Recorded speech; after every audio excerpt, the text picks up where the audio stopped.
येत्या गुरुवारला म्हणजेच दिनांक 8 मेला दरेगाव तालुका सिंदखेड राजा जिल्हा बुलढाणा या ठिकाणी सन्माननीय बच्चू कडू यांची आपण सभा ठेवलेली आहे। कर्जमाफीच्या आंदोलनाच्या पार्श्वभूमीवर मुख्यमंत्र्यांच्या घरावर नागपूर येथील निवासस्थानी 1,00,000 शेतकरी घेऊन जायचे। जोपर्यंत कर्जमाफीचा जी आर होत नाही तोपर्यंत शेतकरी तिथून उठणार नाही। या आंदोलनाचं नेतृत्व सन्माननीय लोकनायक बच्चू कडू साहेब करतायत। मी त्यांच्या मागे आहे, त्यांच्या सोबत आहे।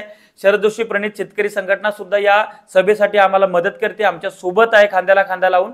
आणि दरेगावला मोठ्या संख्येने आजूबाजूच्या संपूर्ण शेतकऱ्यांनी उपस्थित राहा। त्याच्यामध्ये कर्जमाफी असेल, 1 रुपयात पीक विमा रद्द केला तो चालू करायला लावणं असेल, त्याच्यात टिगर कॅन्सल केले ते असतील, 12,000चे 15,000 रुपये करणं असेल किंवा इतर SGST असतील खतावरच्या, या सगळ्या मागण्या आपल्याला मान्य करून घ्यायच्या आहेत। आणि विशेष म्हणून कर्मचारी जसा त्यांचा पगार वाढवण्यासाठी एकत्र येतात तसं शेतकऱ्यांनी त्यांची 2 लाखापर्यंत का होईना कर्जमाफी करून घेणे आणि त्याच्यावर परत 2 लाख रुपये काढणे, यासाठी तरी एकत्र यावे। तुम्ही सगळे याल या अपेक्षा।